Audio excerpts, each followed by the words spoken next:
I'm delighted to have the opportunity to sit down with our next guest to talk about the growth imperative. Chamath Palihapitiya is the founder and CEO of Social Capital with a stated mission to advance humanity by solving the world's hardest problems. So just that. Social Capital invests in and starts breakthrough companies in a range of sectors that includes healthcare, education, financial services, and enterprise. Before founding it, Chamath was a member of the senior executive team at Facebook. He was a key driver behind its rise to become one of the most important and widely used companies in the world. Previously, he was at Mayfield Fund, AOL, and Winamp. Born in Sri Lanka, he grew up here in Canada and graduated right here with a degree in electrical engineering from the University of Waterloo. He's also owner and director of the NBA's Golden State Warriors. Please join me in welcoming home Chamath.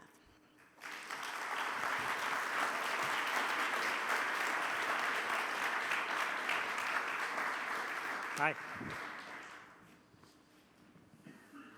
So it's not atypical for a very successful Silicon Valley entrepreneur or New York investment banker, anybody with great success, to go and buy a sports team. It's not atypical. Right. Those are the guys that own sports teams. Right. Less typical is that when you Wikipedia those people, poker accomplishments comes up. What's with the poker? You're actually a world-class poker player. Yeah. How does that fit into?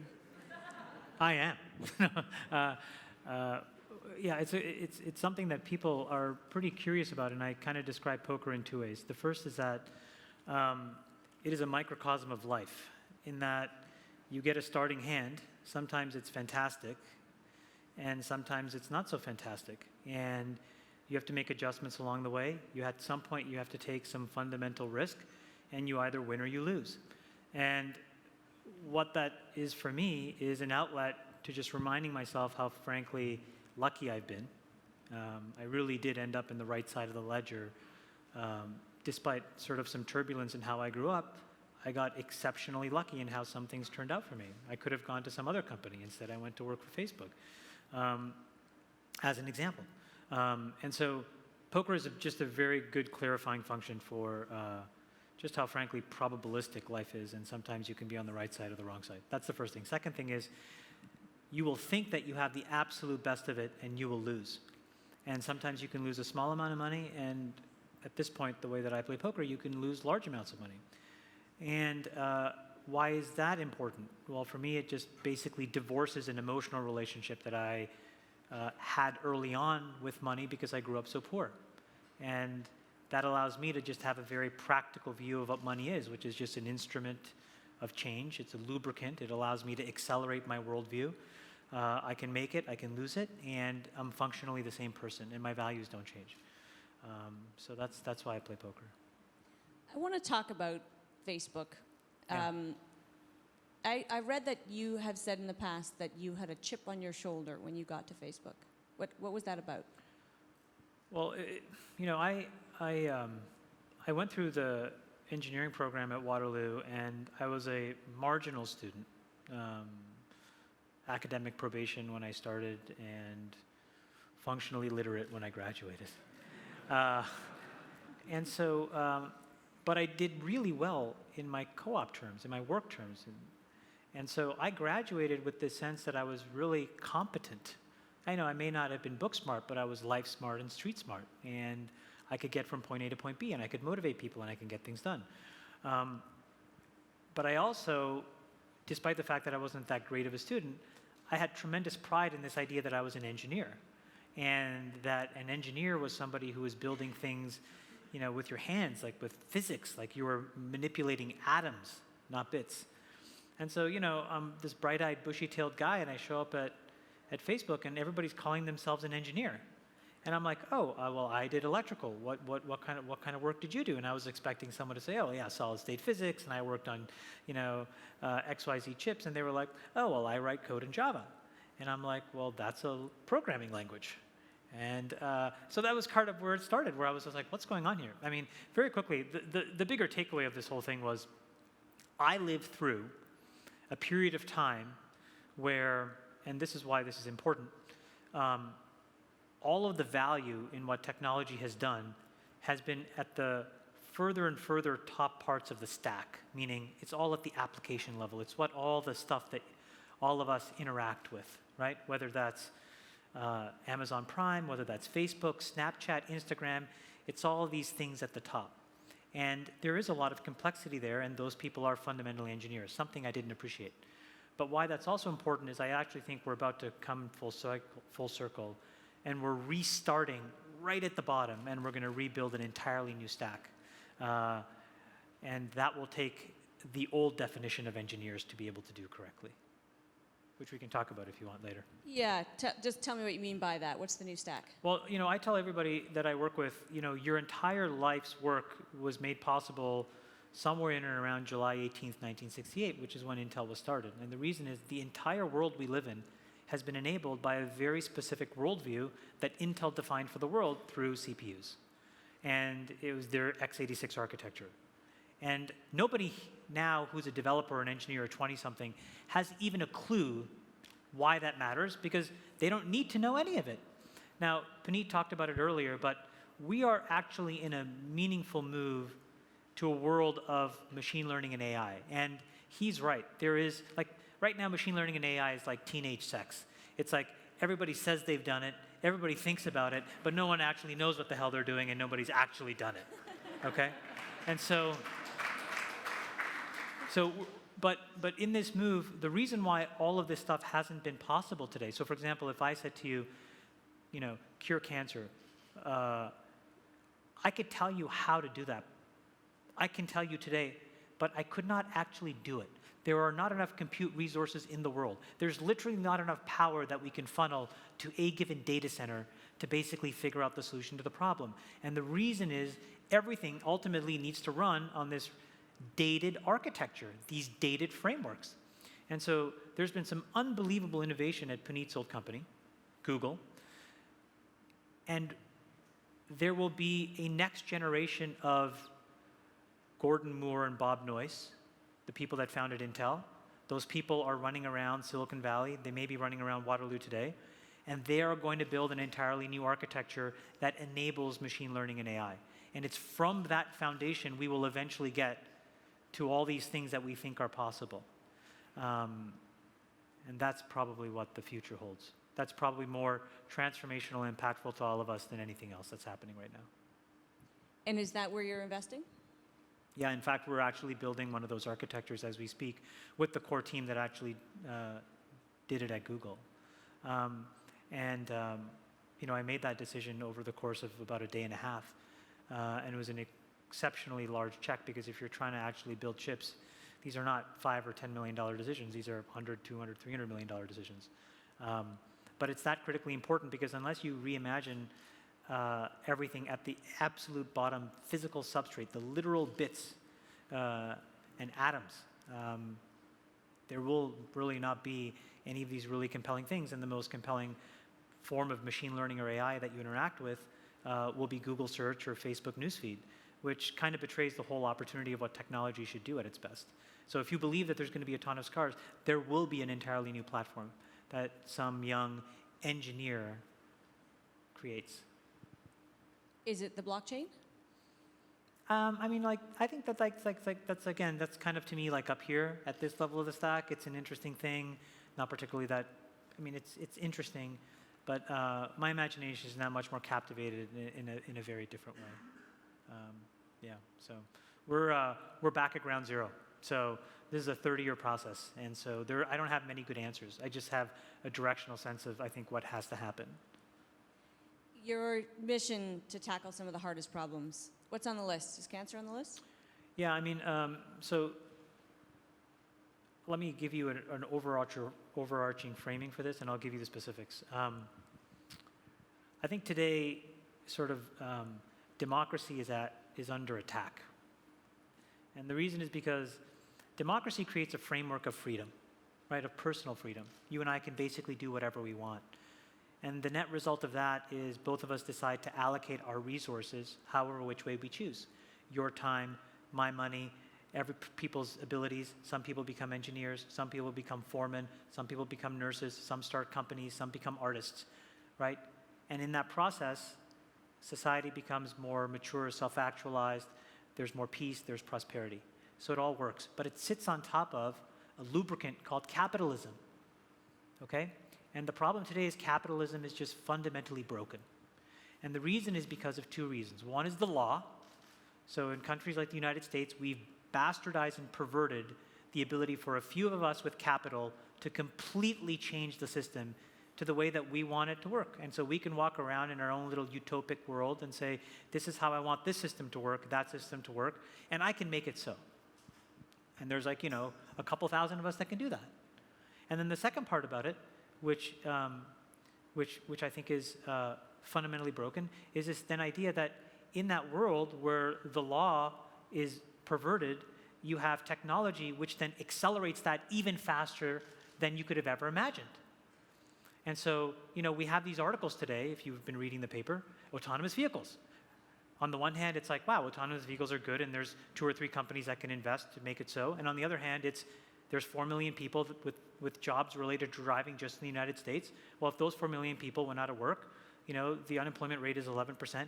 Oh, by the way, most of those people are men between the ages of 22 and 34. Well, if 4 million men between the ages of 22 and 34 were hanging around with nothing to do, and we were in Syria, that would be called ISIS.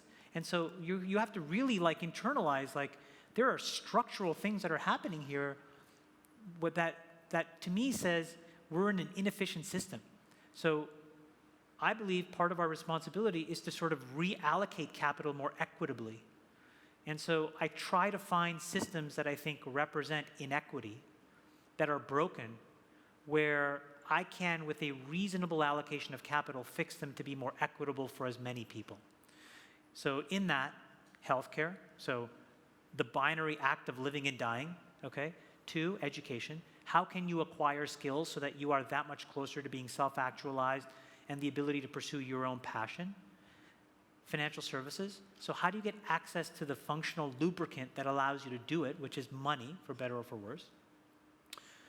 And then we have a couple of other areas. We have this area that we call frontier, which is a catch-all for everything absolutely crazy that we can't bucket elegantly. We do a lot of stuff in enterprise software. Why? And people say, well, in that grandiosity, where does enterprise? Well, it's because all of us spend 10 hours in a company, and most of us interact with horrible, shitty software. It's the equivalent of being stuck in traffic, except for 10 hours. And so you get home, and you're just angry. You're angry at your kids. You're angry at your wife. You're just angry at everybody. And so, if you're going to fix the system, you have to fix it at a moral and ethical level, but also at a very practical level. So those are 4 or 5 areas that we spend inordinate amounts of time. So in healthcare, we love chronic disease. Why? Because that is a very tractable set of conditions that we can solve in our lifetime. Diabetes, asthma, obesity, heart disease. In education, we love this idea of breaking this notion that the only way to get a good job is through very rote linear models of pedagogy in education. And for many, many people, we should be able to find a way to celebrate the vocational worker as much as we celebrate the graduate from Harvard. Because there are 8 billion people in the world, and there's only ever going to be 1,500 graduates from Harvard a year. It cannot be that everybody else has no value. So there are all these systems now we need to kind of rework, but it's done in this lens of we're going to use our ability and our place in the capitalism food chain, because we're, for better or for worse, closer to the top of that totem pole, to try to help democracy get a little bit going. It's a little sluggish right now. It's not doing what it was supposed to be doing. And it's playing out, by the way, in real time in the United States right now. We're 8 weeks from what could be a cataclysmic train wreck of an outcome. But when you understand why that's happening, these are real people that are functionally frustrated because they believe a system that they've invested their whole lives, where their kids go and fight for, that they die for, isn't working. And so those are the kinds of things that, and how we frame, how we allocate our time and our money. When you talk about redeploying capital, reallocating capital, you're not talking about changing the way the system works. In other words, because at the moment, the whole Tom Piketty argument is capital is trapped amongst the 2,000 of you that are running everything. Yeah. And it's no longer showing up in in new jobs or higher wages the way it used to. It's not trickling down the way it used to. Right. That's not what you're tackling.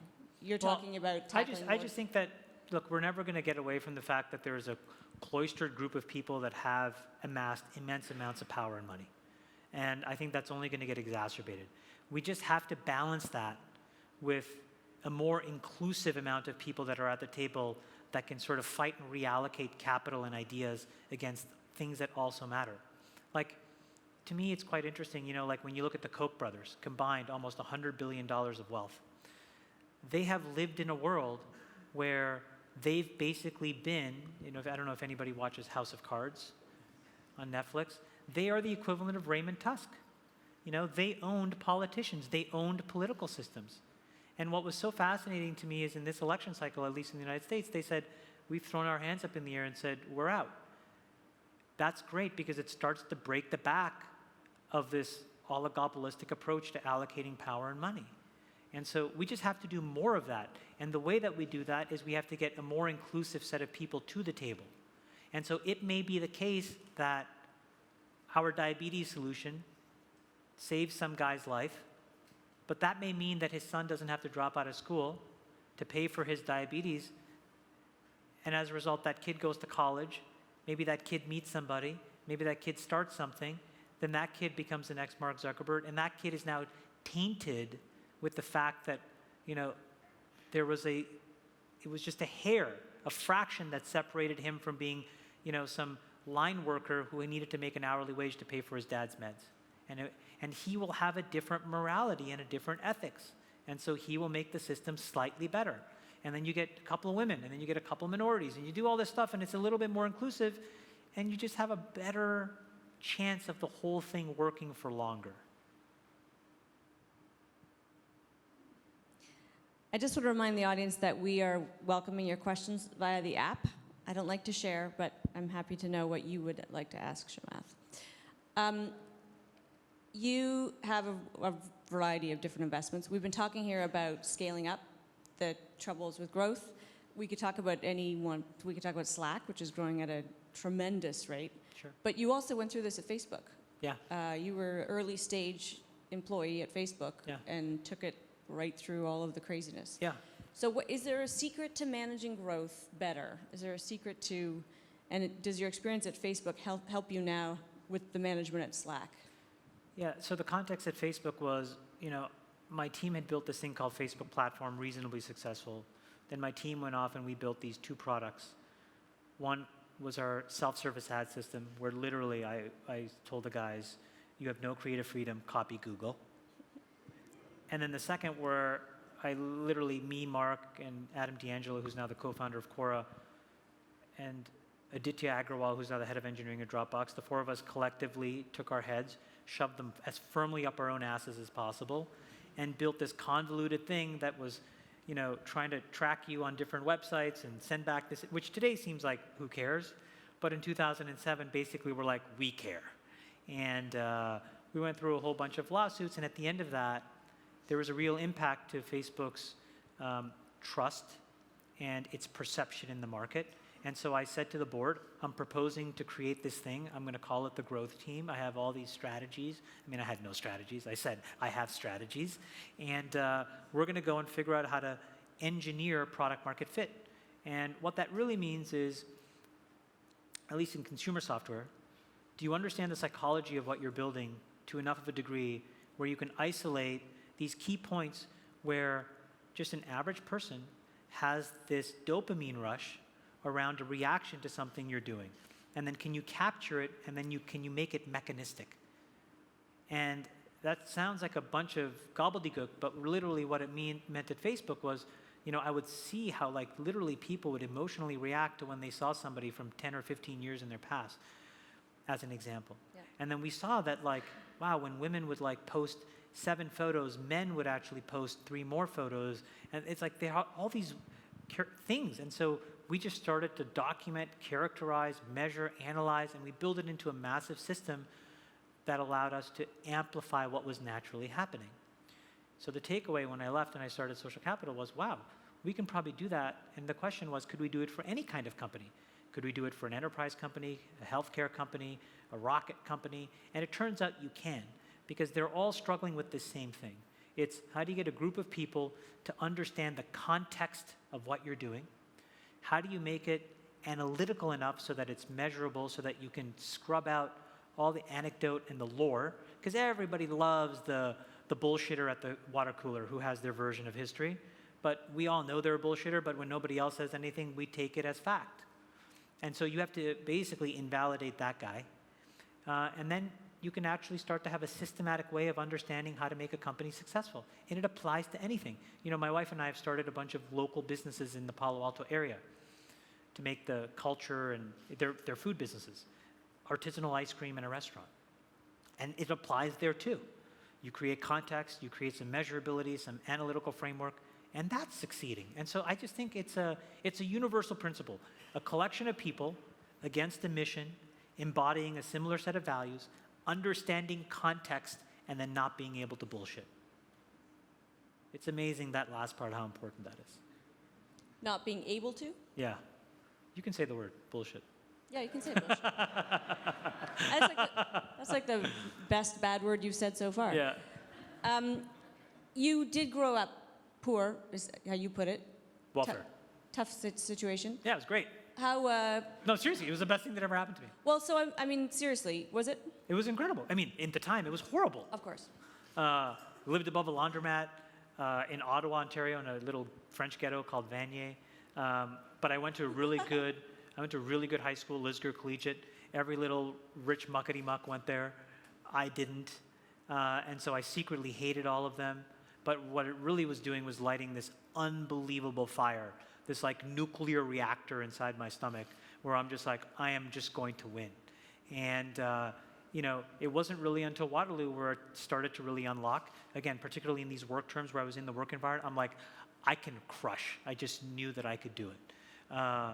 Yeah, so in hindsight, it was the best thing. Now, in part of it, why it was the best thing is I've now taken enough time to be introspective, to self-actualize, and to deal with it. But it came with immense amount of baggage. And you know, for a while, it was like I just needed to be rich because I was so poor. And then you get there, and then you're like, wow, this is really going to amplify either the best parts of my character or the absolute worst parts of your character. And there was probably a year where it was the worst parts of my character. But again, it's like, for me, it's been a journey of self-learning. And yeah, it was a hugely instrumental thing. Like, I look at my children, and I'm like, wow, like, what boundary conditions could I possibly even remotely give them that will allow them to struggle in a way that makes them want to achieve great things? Mm-hmm. What do you do? We've been talking about that grit, resilience, all those things. Every parent wants it for their child, and the better off you are. I don't think super rich is much different than upper middle class. I totally agree with you, by the way. It just means they're spoiled and they don't have to work for anything. No, I totally agree. And I'm talking about my own kid there. Spoiled, doesn't have to work for anything. I really worry about that. Yeah. What do you do? Well, I think the thing that it comes down to is like, you know, what does grit and resilience come from? Well, one is like, it has to come from like a personalized struggle of something that you care about. And so for me, what I've been spending a lot of time with now is what is the context that I need to set for my kids? And I think the context will probably be in and around whether it's like I think I can do a lot of context setting in the construct of healthcare. I think that in sort of like in an educational world, like I really do believe like I'm going to give my kids complete freedom to be able to want to go and achieve anything they wanted, even in the absence of a degree. I think like I want them to step off the bridge and fall and flat on their face. And I don't have a toolkit of what the tactics are.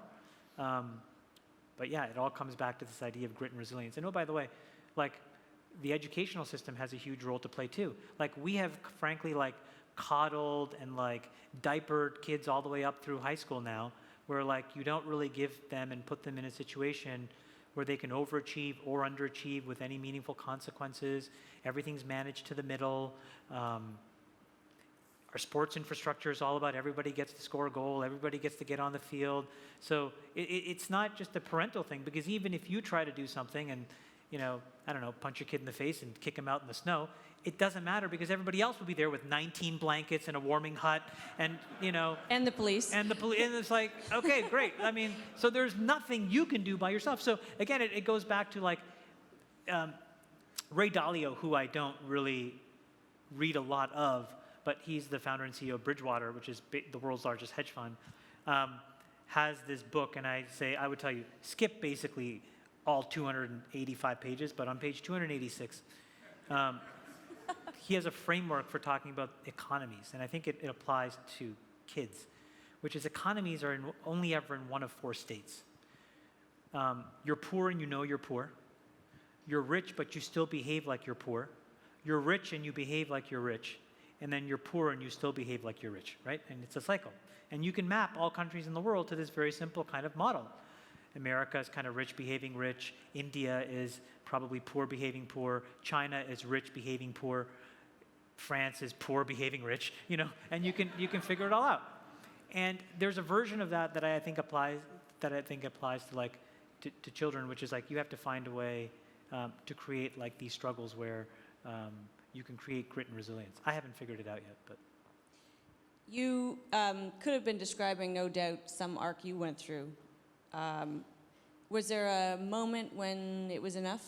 When you were No, now it's just not enough. There's not going to be ever a point of enough because I don't need, now it's a count. And for me, I have to make sure that I have as much power to allocate and capital to allocate against my worldview as others who I fundamentally disagree with. I fundamentally disagree with the Kochs. I fundamentally disagree with them. So we just put $20 million into a fleet of autonomous drones that's circumnavigating the oceans. We're measuring all of the climate change. We're mapping it all out. We're going to release it open source. After that, we're going to be able to build the next generation of technology that actually slows down climate change, gets us completely off petroleum and carbon reliance. And so I'm probably I need to have $90 billion as well. And my 90 versus their 90, I'm going to beat them. I know I'm going to beat them. And what's going to happen is they're not going to be around for the next 50 or 60 years, and they're going to give it to their kids. Their kids will not have any grit or resilience, and so it'll be me versus their kids. And of course I'm going to beat them. And so, right? I mean, like, so now it's a race. It's a race of the people who believe that there is a better way to reallocate all of these things, to get as many people to the starting line as possible. And there's a bunch of us that actually live this out. You know what Zuck and his wife Priscilla Chan are doing? It's incredible. It's incredible. What Elon Musk does, it's incredible. All these people have basically said, it's just a count. It's a number. It doesn't matter. What matters is, can I do more? And the more I get, the more I feel responsible to do. That's like an amazing thing that there are people like that in the world. And so I get energy from them, and I want to be like them. So there's no moment of enough anymore. So you are part of a group of philanthropists trying to do good. I would not call myself a philanthropist because I don't believe in nonprofit. Because you want it to be social capital. You want it to be... Social capital is really like a term of art that's about influence, right? If I said you have a lot of social capital, it really means influence. But it's like a quiet, unmeasurable quality. Yep. Look, the reality is technology is this deflationary tailwind we all have to grapple with. It's a functional thing that allows us to do so much with so little. It creates immense amounts of wealth capture when done correctly. And so if you're going to try to solve cancer or heart disease or educational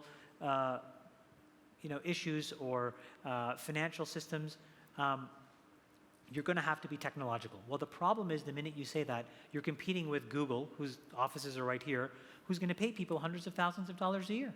You can't go and say, I'm going to give you hugs and brownies and pay you $40,000. You just can't do that. And so you have to be for profit. You have to solve the remuneration equation because the people that are capable of doing this are still a very precious resource. Now, if we can breed 1.5 billion engineers, now it's different. But I don't think we're headed in that direction. Unfortunately, we're headed in the exact opposite direction, where there's going to be even fewer and fewer of those people, which will then even more exacerbate and exaggerate these effects. So I think it has to be done for profit. Because again, you also don't want this wealth capture to be like this. It needs to be like this. It needs to be more diffuse, not less diffuse. I love that idea that the things you will invest in will have a leveling effect or put a floor under. I mean, it's a very actually Canadian concept, universal supports. Yeah. But you have a super high hit rate, but still 7 out of 10 investments will Yeah. fail. So what if the cure for diabetes fails as a public company or as an We investment? keep trying. Yeah, I mean, we keep trying. Hopefully It's still we'll. the right model because it puts it through the meat grinder of efficiency and innovation and Well, in that specific example, it's taken me 5 years to even know that we have a shot. But in those 5 years, we've built a business that's sustainable, that's generating tens of millions of dollars, that will generate hundreds of millions, eventually billions, doing something that's very practical and not that exciting to me. But in that business is then the economic freedom to try for the really big business. So we just bought our biggest competitor outside the United States. We're now effectively a global monopoly. We have billions and billions of data points about how everyone reacts to their diabetes drugs. And now the question is, can we find great people to build some machine learning or AI on top of that to say, okay, you know what, you have diabetes type 1, it's okay. Here's an insulin pump. It's got a little cell phone chip in it. That's going to speak to my computer. We're going to regulate this thing in the cloud. You'll never have to dose ever again. Don't prick your finger. Don't worry about it. We got it covered. You're going to be fine. The disease will not progress. It will stop the disease in its tracks. Yeah, will that work? I don't know. Now, in order to build that business, I'm back over here building the chips, right? So you're right. It's a whole convoluted set of interconnected systems that have to come together. The odds are low. But if on the off chance some of that stuff works, it's transformational. But it's exactly what you said, which is you have to have this probabilistic approach to it. If 30% of this stuff works, my God, we're going to live in an unbelievably awesome world, a fairer world, a more inclusive world, a good world. But if I don't try, then all other people are going to do is just hoard, hoard, hoard. And how is that good for anybody? you are very hands-on with the management at the companies that you invest in. Yeah. Is there a through line of advice that you think they need? Is there a certain set of conditions that you set up for them? Do they have anything in common? Is it different every time? Not really. It's very different. I mean, I am a I like to consider myself a free radical, meaning I'm very bursty. I'm unpredictably good, but also unpredictably bad. I try to have a relationship with our founders where they can just tell me, you need to chill out, you need to stop, you're not being helpful right now, because that's a lot of it.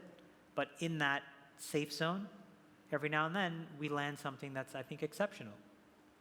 Like as an example, so Puneet and I work together right now. He's an EIR. And it's so funny, he doesn't want to talk to me, but once every few months. Because it's just too bursty, you can't deal with it all. So it's kind of and he has an amazing team that he's working with. So he's I'm just going to come to a point of view. I'll give you 30 minutes to give me some feedback. And literally we sit in the room and he goes, I just need yes, no's. Yes, no, yes, no, yes, no, yes. And we try to react and interchange. And then and he goes off and he makes different decisions, hopefully some better. I make a different set of conclusions because of his feedback. So yeah, I mean, I'm not going to claim I'm a know-it-all or a company whisperer. That's not what I do well. But I have a very precise sense of what is possible in the future, and I'm not afraid to lose money. That's the best two things you can have as a VC, I think, because I just don't care about the money. And so it's wonderful. All we're ever going to do is learn or be right. In no context are we ever wrong. We're learning or we're right. That's it. It's a wonderful philosophy. One of the things we're here talking about is the growth imperative. What are the ingredients to let innovation flourish and turn into real tangible results? More stable and prosperous middle class, the minister said yesterday. Yeah, how great would that be? Right? Yeah. So, what needs to happen here? So I think in Canada we're missing one really big thing, which is that, I say in my relationship with my wife, I joke with my friends, they're describe your relationship with your wife, and I say, often wrong, but never in doubt. And it's kind of this half joke, which is really I'm blah, blah, blah, blah, blah, and then she has this look that says, and I'm usually wrong. And what's great is there's this safety where there aren't a lot of consequences for me being wrong. Silicon Valley works because there aren't consequences for being wrong. In fact, there's a celebration of wrongness more than there is a celebration of rightness. And I think that is this one turn that Canada is missing. We somehow, and oftentimes too often, co-opt people into a very traditional mindset of performance. And we measure it in very typical and predictable ways. And as a result of that, we have these very brittle borders. So we don't allow the outliers to feel at home here. There is no reason why some of the companies that get started in Silicon Valley should have. There's as much reason in the world that many of the people, because when you look at those Silicon Valley companies, they're littered with Canadians. I mean, littered. You know, I started recruiting from Waterloo in 2007 for Facebook, and it's like we recruit more people from here now than any place else. But so does Google, so does Apple, so does Uber, so does Square. Why is it the case that these great companies are built on the backbones of Canadian DNA, and we all feel like we needed to leave in order to express our capability? And so if you take a step back, I think it's in the fundamental celebration of failure and creating the boundary conditions that tell us that it's okay to try things and not get it right. So how does that start? I think like the government has an important role to play by basically looking at a bunch of capital that they have. They have a balance sheet, right? So in that equation of democracy, you know, they are a capitalist funnel. And they can funnel so much money with this idea that, you know what, they'll put up with 99% loss rates. But what it's going to do is they're going to give so many people an at-bat that it'll just desensitize us to failure in a way where now failure isn't a bad thing, it's learning, right? So now we are learning or we're right. And then all you need are one or two people to be right, and then everybody else will feel like they can try to be right, and the worst case that happens is we learn.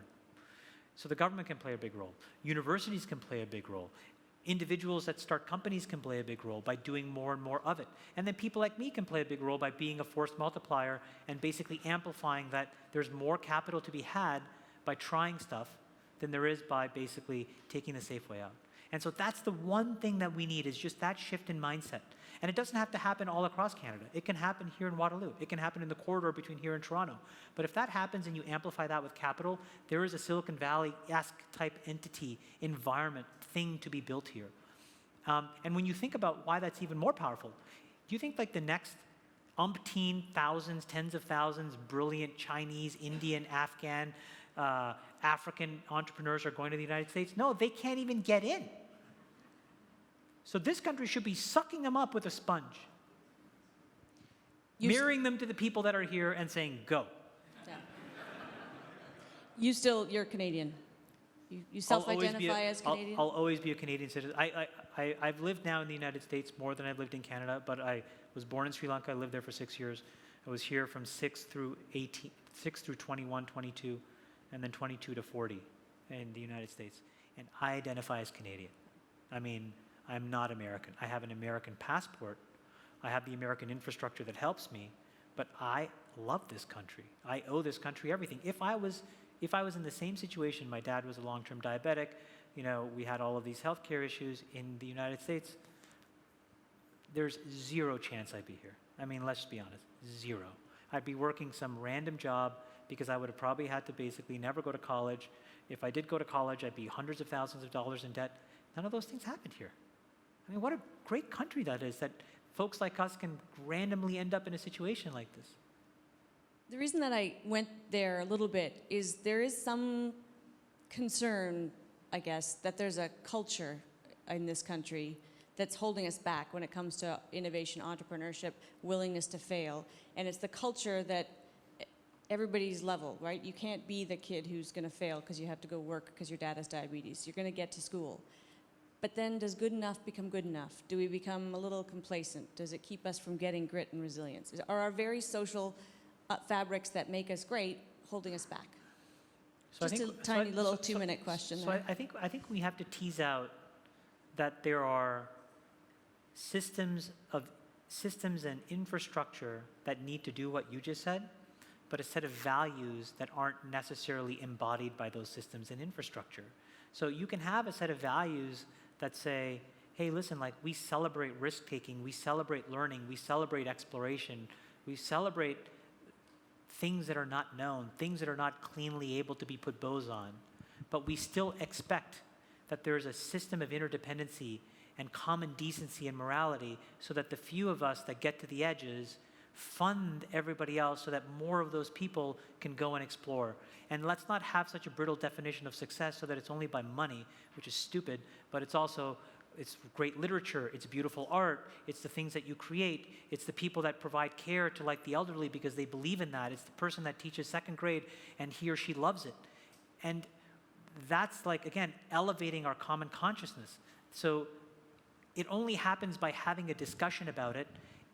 And there's a silent majority of us that all believe in this, but many of us don't have a currency to vocalize it, and you devolve into the randomness of like the tactical issues. And so I think like for evolved democracies to continue to thrive, this has to be the conversation that we're all engaging in. And you find a shared decency that is lost. And I think, you know, you look at Canada, it's so far from it. But if you look at America, I think it's close to losing a common decency. And it's really scary. Which should put us in a real position of advantage right now in Absolutely. history. I mean, I cannot tell you the number of unbelievable people I interact with and meet as I like travel the world. I mean, I for better or for worse, like I just am, particularly when I spend time, you know, in some of these developing markets. I mean, they are so thirsty to be a part of a place that's like inclusive and supportive, and they will work their fingers to the bone at something, at anything. And to be able to harness that and then to basically have these grandiose definitions of societal, you know, accomplishments that we want to achieve. I mean, America had it in the 50s and 60s and 70s.